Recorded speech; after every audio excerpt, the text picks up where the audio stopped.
Indigenous Rights Radio, because knowledge is power.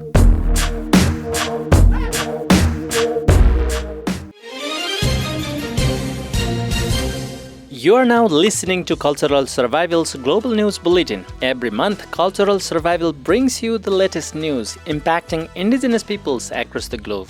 This February edition features important stories from Europe, North, Central, and South America, Africa, Asia, and beyond. Starting news from North America.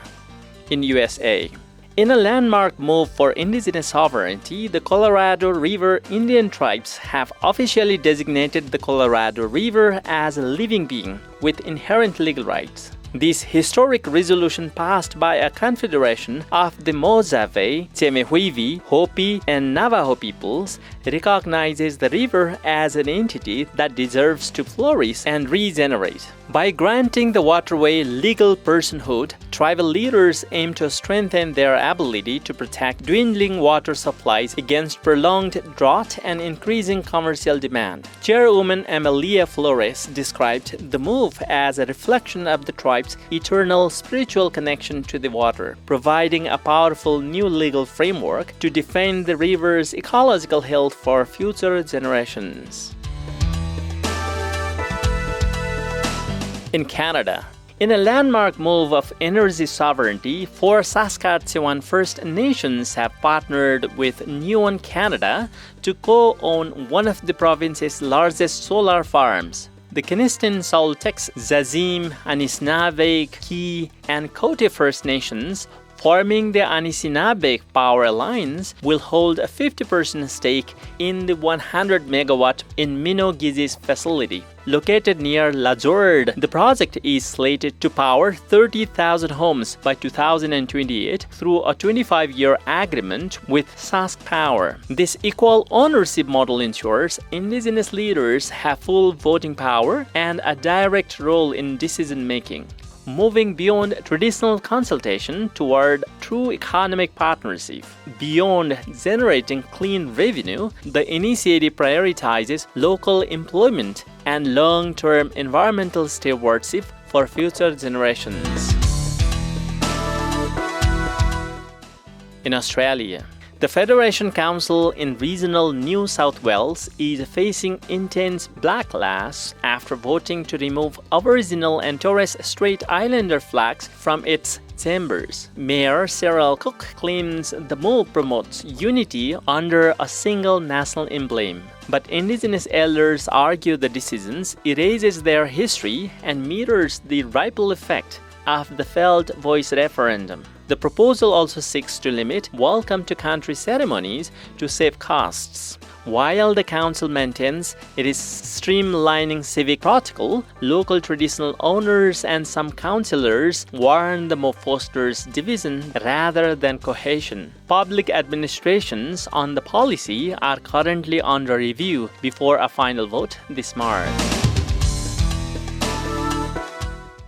Now moving to Africa. In South Africa, members of the Kodrona clan, part of South Africa's broader Khoi and San indigenous communities, recently appeared before the Commission on Khoisan Matters in Gqeberha to press for formal recognition of their cultural identity, heritage, and rights. This move highlights ongoing frustration within these communities over being historically marginalized and excluded from full recognition under national law, even as processes like applications for Khoisan leadership recognitions have been underway and are nearing deadlines. The Corona Call is a part of wider efforts by Khoisan groups to secure legal status and acknowledgement as indigenous peoples with distinct cultural and traditional leadership roles. South Africa's government has taken steps, including creating leadership commissions and legislating frameworks for recognition, but many community leaders and activists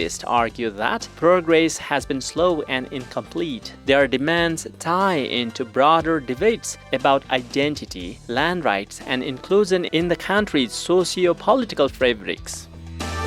Still in South Africa, a Cape Town mother, Leslie Jensen, is challenging the Department of Home Affairs after officials refused to register her son's name, Kumbu Oedesowa Lawrence, correctly on his identity document because it starts with an exclamation mark and contains diacritic characters from Khoekhoe-Govav language spoken by the Nama people. She says the department's technical limitations prevent the live capture system for smart ID cards from processing spatial characters, leaving her son without a standard ID, despite his cultural right to his given name. Jensen criticized Home Affairs for failing to support South Africa's linguistic and cultural diversity, arguing that denying her son his proper name is unacceptable and undermines recognition of indigenous heritage.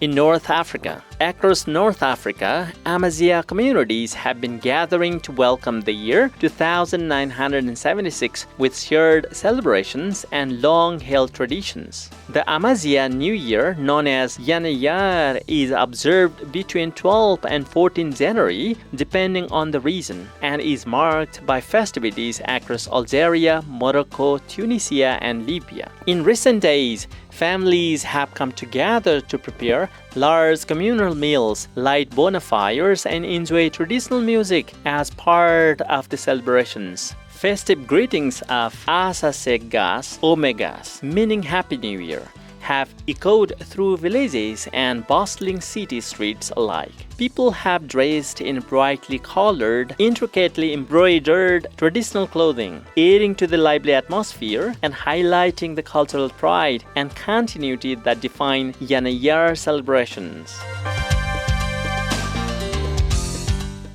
Now moving to Asia. News from Nepal. The World Bank's Accountability Watchdog has launched an investigation into the International Finance Corporation's role in a disputed cable car projects in eastern Nepal. The move follows a formal complaint from indigenous Yaktum people who claim the Pathivar project threatens sacred ancestral lands and vital wildlife habitats near the Kanchenjunga Conservation Area. While the project developer promises a boost to local tourism, protesters allege the International Finance Corporations failed to disclose its advisory support transparently. The Ombudsman is now conducting a 90-day assessment to determine if the project violated environmental and social safeguards amid ongoing legal challenges and community concerns over indigenous rights. In Philippines, Bacolod City has been designated as the new regional center for sustainable gastronomy, marking a historic victory for indigenous food sovereignty. Last November, over 2,000 delegates, including Tiboli and Tacbanua leaders, gathered in the Philippines to champion agroecology against the expansion of industrial genetically modified organisms. Indigenous knowledge keepers showcased heirloom seeds and forest-grown coffee as vital tools for climate resilience and ecosystem restoration. By prioritizing traditional farming over corporate models, the hub will support thousands of families in preserving cultural identity and biodiversity. Organizers say this permanent network empowers indigenous communities to lead the global movement for food that is truly good, clean, and fair for all generations.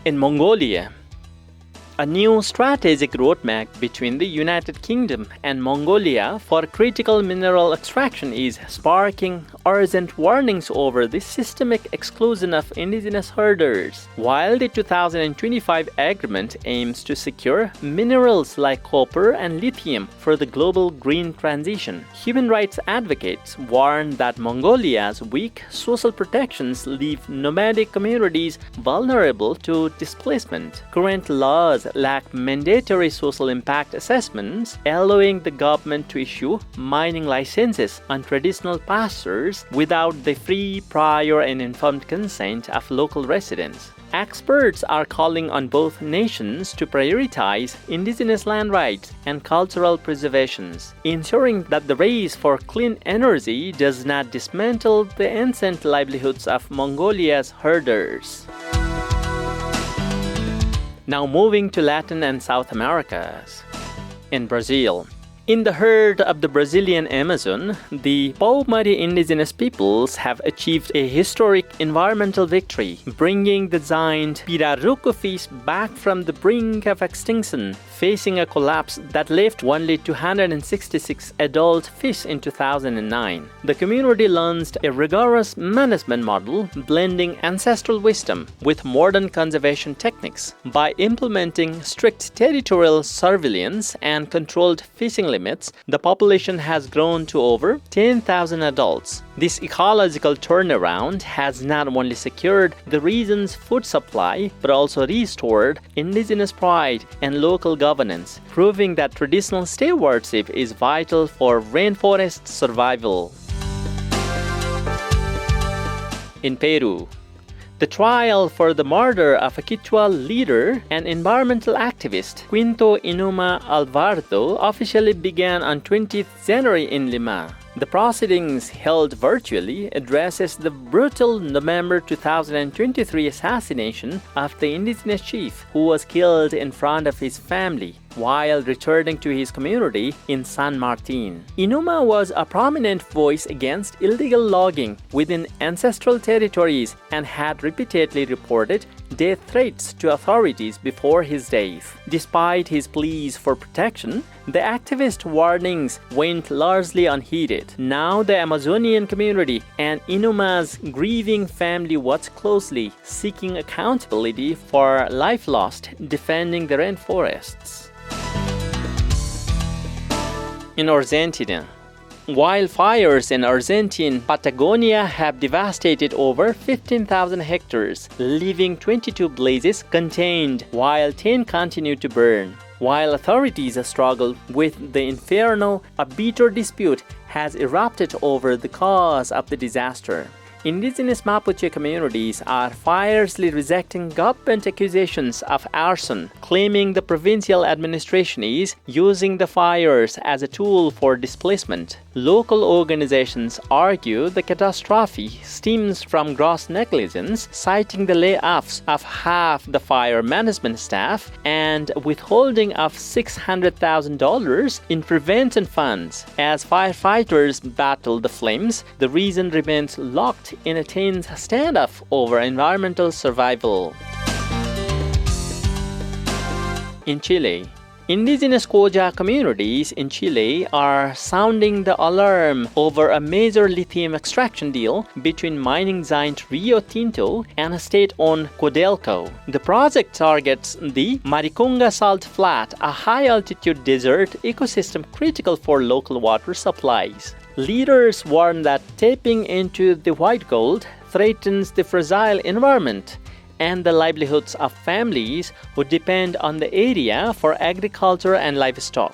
While developers promote new extraction methods as sustainable, scientists and residents fear irreversible damage to unique wildlife and vital water sources within the protected region, sparking a confrontation over the environmental cost of the global green energy transition.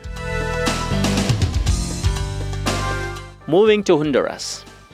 The Central Bank of Honduras has officially launched a new 200 Lempira banknote celebrating the life of Barta Cáceres, the iconic Lenca indigenous leader and environmental defender. This historic release marks the first time a woman's portrait has appeared on the nation's currency, signaling a major shift in honoring indigenous and environmental activism. The officials stated the update aims to educate the public on Cáceres' tireless fight for human rights while modernizing the country's monetary system. The tribute cements her status as a global symbol of courage, ensuring her legacy continues to inspire every citizen across the country on 20th January. In Mexico, Human rights groups are sounding the alarm over escalating threats against indigenous activists in Mexico's Istamos of Tehuantepec. Social organizations and collectives issued an urgent statement denouncing a wave of harassment, intimidations, and direct threats targeting prominent defender Carlos Bies and members of the Union of Indigenous Communities of the Northern Zone of the Istamos. Addressing national and international observers, advocates are demanding that authorities implement immediate, effective protection measures to ensure the safety of the Unión de Comunidades Indígenas de la Zona Norte de la Istamo. The situation highlights the growing dangers faced by those defending land and indigenous rights in the state of Oaxaca. In Colombia, in a landmark ruling for Colombian justice, a Barranquilla court has convicted former paramilitary commander Salvatore Mancuso for 117 crimes committed against the Wayu indigenous community. Between 2002 and 2006, Mancuso's northern bloc orchestrated a brutal expansion into La Guajira, leaving a trail of systematic violence. The conviction covers a grim catalog of atrocities, including targeted murders, forced disappearances, and mass displacement. Judges detailed how these coordinated attacks by the United Self-Defense Forces of Colombia's Wayu counterinsurgency front specially targeted the ethnic integrity of the tribe. This sentence marks a pivotal moment in holding paramilitary leadership accountable for the devastation of indigenous territories. That is all for this edition of Cultural Survival's Global News Bulletin. Stay tuned for our next broadcast. For more information on the rights of indigenous peoples, visit cs.org and follow Cultural Survival on Facebook, Instagram, LinkedIn, Threads, and Blue Sky. If you found this program valuable, subscribe to our YouTube channel and leave us a 5-star review on Spotify. You can also follow us on TikTok at Radio Derecho Indigenas.